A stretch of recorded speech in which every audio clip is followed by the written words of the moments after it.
एक डॉलर का रेट अभी 74 से 75 रुपए है और भारत में इतनी महंगाई है। भारत की महंगाई डॉलर के रेट पर इसलिए डिपेंड करती है क्योंकि भारत जो भी चीजें इंपोर्ट या एक्सपोर्ट करता है उसकी ट्रेडिंग डॉलर में होती है। तो अगर डॉलर का रेट ज्यादा होगा तो भारत में महंगाई बढ़ेगी क्योंकि ज्यादा रुपए देने होंगे। आपने कभी सोचा अगर एक डॉलर एक रुपए के बराबर हो जाए तो कितना अच्छा हो, चीजें कितनी सस्ती हो जाएंगी। जो स्मार्टफोन आज अभी 40,000 का है वो 500 से 600 रुपए का हो जाएगा। साथ ही आप एक अच्छी कार 10,000 रुपए तक में खरीद सकते हैं। इसके अलावा फॉरेन में यूरोपियन कंट्रीज में आप काफी कम पैसे में कुछ ही हजार रुपए में घूम सकते हैं। लेकिन ये चीजें सुनने में जितनी अच्छी लग रही है ना, रियलिटी में इनके बैड इम्पैक्ट भी हैं। तो आज की हम इस वीडियो में बात करेंगे कि अगर एक डॉलर एक रुपए के बराबर हो जाए तो क्या क्या उसके एडवांटेज होंगे और क्या क्या डिसएडवांटेजेस होंगे। साथ ही हम ये भी बात करेंगे कि कैसे डॉलर इतना स्ट्रॉन्ग होता गया और रुपया डॉलर के आगे इस तरह से गिरता गया। बने रहिए एंड तक मेरे साथ, इस वीडियो में मिलेगी पूरी जानकारी। आगे बढ़ने से पहले एक रिक्वेस्ट है, अगर आपने इस चैनल को अभी तक सब्सक्राइब नहीं करा तो प्लीज सब्सक्राइब करके बेल आइकन प्रेस कर दें। So let's start.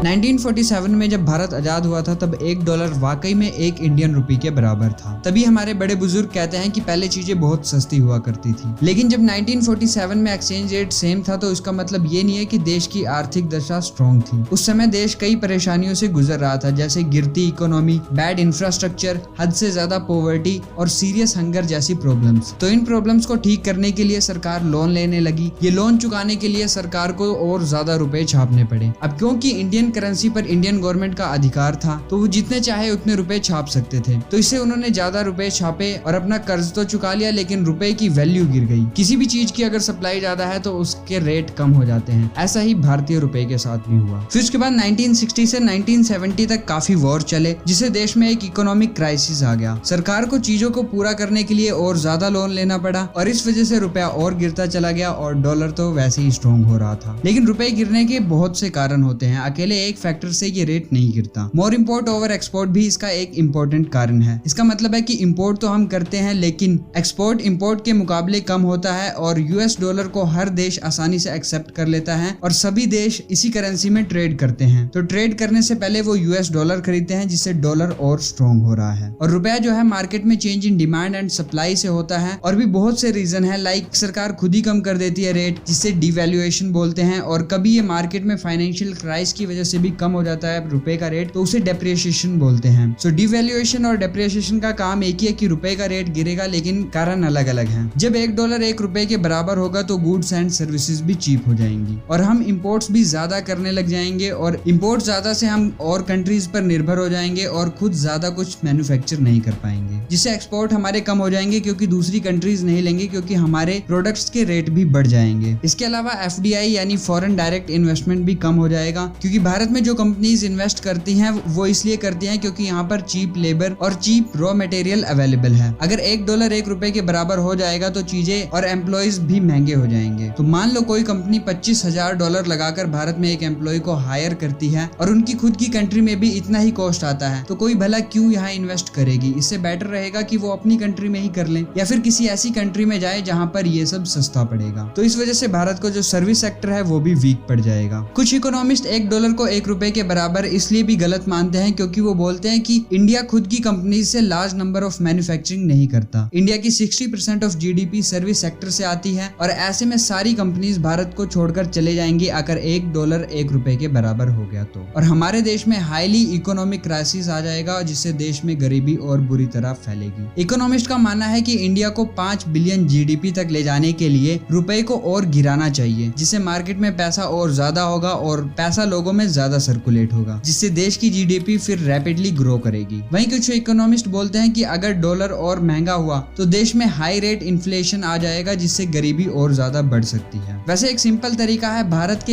एक रुपए को एक डॉलर या उससे भी ज्यादा स्ट्रॉन्ग बनाने का। वैसे इसके फायदे और नुकसान तो मैं आपको बता ही चुका हूँ, लेकिन फिर भी एक बार एज्यूम कर लो ये आइडिया भी। अगर भारत की गवर्नमेंट ये ऐलान कर दे कि आज रात 12 बजे कि रात्रि को 12 बजे से वर्तमान में जारी 100 रुपए 1 रुपए के बराबर होंगे, तो 1 रुपया 1 डॉलर से ज्यादा स्ट्रॉन्ग हो गया। लेकिन इससे फायदा क्या होगा? उसी के अकॉर्डिंग सारी चीजों के रेट भी तय करने पड़ेंगे और लोगों की सैलरी भी उसी फॉर्मूले के अकॉर्डिंग सेट करनी पड़ेगी। तो देखा जाए तो कुछ चेंज नहीं हुआ, बस रुपया डॉलर से स्ट्रॉन्ग हो गया। वैसे जो डेवलप कंट्रीज हैं उन्हें अपनी करेंसी स्ट्रॉन्ग बनाकर काफी फायदा होता है, लेकिन वहीं भारत जैसी डेवलपिंग कंट्रीज के लिए ये बढ़िया बात नहीं होगी। करेंसी का रेट जितना कम होगा वो देश उतना ही ज्यादा सस्ता एक्सपोर्ट कर पाएगा। जैसे जापान अभी भी भारत से काफी डेवलप्ड कंट्री है, लेकिन वहाँ की करेंसी भारत से भी वीक है। वहीं चाइना भी वर्ल्ड लीडर बनने का सपना देखता है, लेकिन अपनी करेंसी की वैल्यू कम ही रखता है, क्योंकि वो अपना ज्यादा से ज्यादा सामान पूरे वर्ल्ड में बेचना चाहता है। और ये तभी पॉसिबल है जब चीजें सस्ती होंगी, यानी चाइनीज युआन का रेट कम होगा। इसलिए करेंसी के एक्सचेंज रेट में ज्यादा उतार चढ़ाव में प्रॉब्लम तो है ही, साथ में कुछ एडवांटेजेस भी हैं। तो आपका क्या कहना है इस पर? क्या 1 रुपया 1 डॉलर के बराबर या उससे स्ट्रॉन्ग होना चाहिए, या फिर रुपए की वैल्यू और कम होनी चाहिए? अपनी राय नीचे कमेंट बॉक्स में जरूर बताएं, और वीडियो अच्छा लगा तो इसे लाइक जरूर करें, साथ ही साथ शेयर भी करें, और बने रहे हमारे साथ इसी तरह इस चैनल को सब्सक्राइब करके। Thanks for watching, see you in the next one.